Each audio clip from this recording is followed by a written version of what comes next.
Rabbimizin hepimize hayırlara vesile olmasını diliyoruz. Hepiniz sağ olun, var olun efendim.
Marif'in kalbinde erdem, değer, eylem misyonuyla ders işlemekteyiz. 5. ve 6. sınıf öğretmeni olarak Ülül Azam peygamberlerinin kıssalarını öğrencilere içselleştirmek için, hayatlarına kıssalardan ibret almak için davranışlarına dönüştürmesini istedim ve aklıma materyal sergisi geldi.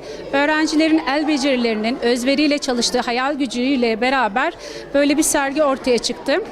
Bundan çok memnun kaldım. Öğrenciler de çok sevindi. Azim, sabır ve kararlılıkta Kur'an-ı Kerim'de ön planda olan Ülül Azm peygamberleri materyal sergimizde anlatarak hem öğrenciler içselleştirdi hem diğer öğrencilere de anlatmaya çalıştılar. Onların mucizelerini, onların hayat hikayelerini, onların hayat hikayelerinden çıkaracağımız dersleri hayatlarına geçirmek umuduyla bu sergiyi yapmış oldular. Öğrencileri bu sergiyi hazırlarken hem eğlendiler, hem öğrendiler, hem de el yeteneklerini keşfettiler. Peygamberlerin mucizelerini öğrenerek hayatlarında bir renk kattılar. Peygamberleri çok içten tanıdılar. Mesela Nuh Aleyhisselam'ın gemisi aklında kaldı. İsa Aleyhisselam bebekken konuştuğu akıllarında kaldı. Musa Aleyhisselam'ın Kızıldeniz'i yarıp Firavun'a karşı nasıl kararlı bir mücadele verdiğini, İbrahim Aleyhisselam'a ateşin yakmadığını ve Hz. Muhammed Aleyhisselam'ın Hira mağarasındaki mucizesini ve Sevir mağarasındaki mucizesini de bu şekilde öğrenmiş oldular. Sergimizde bulunan mesajlarımız: çünkü sen halledersin, asasını taşa vurup denizleri ikiye bölen, balığın karnında bile umudunu sürdüren, ateşe atıldığında dahi orayı çiçek bahçesine çeviren, peygamberlerin ümmetisin diye Gazze'yi, Filistin'i de, Kudüs'ü de unutmadık. Hazreti Süleyman bu sebeple Ulul Azam peygamberlerin içerisinde olmasa bile Hazreti Süleyman Aleyhisselam'ı materyal olarak da sergimize aldık. Hazreti Süleyman'ın mucizesi olan bütün diğer canlıların, özellikle karıncaların ve hayvanların seslerini duyması da materyalimizin konusu oldu. Bir gün Hazreti Muhammed'in Hira mağarasındaki ilk vahyin indirilmesiyle ilgili konuşacağım. Hazreti Muhammed bir gün insanlardan uzaklaşıp Hira mağarasına düşünüyor ve Cebrail aleyhisselam geliyor, peygamberliğini devrediyor Ondan sonra ilk 5 ayet Alak suresini okutuyor.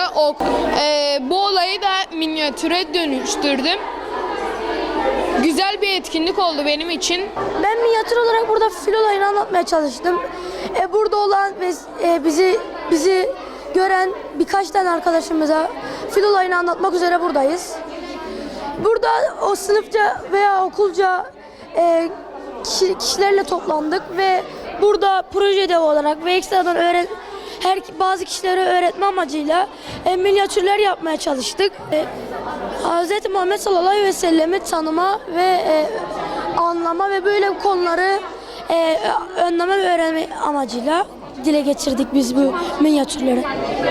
Peygamberimizi sevdiğimiz için onun hayatından yola çıkarak, onun yaptığı şeylerden örnek almak için bu proje ödevini seçtim. Arkadaşlarımla beraber arkadaşlarım bana nasıl yapılacağını söyledi. Ben de arkadaşlarıma dikkat alarak yaptım. Ben bu maketi yapmamın sebebi Hazreti Süleyman ve Belkıs olayına arkadaşlarımın bu olayı anlamasını için yaptım bu minyatürü ve 2 günde tamamladım. Yaptığım proje Hazreti İsa'nın Allah'tan sofra istemesi. Ben bu projeyi yapmamın sebebi, her şeyin arkadaşlarıma da anlatmamın sebebi, her şeyin parayla değil de Allah'a şükrederek de geleceğini anlatıyorum. Bu minyatürü de size sunmak için seçtim. Arkadaşlarımla yaptım. Bu fikri de öğretmenimden aldım. Toplam 1 gün sürdü.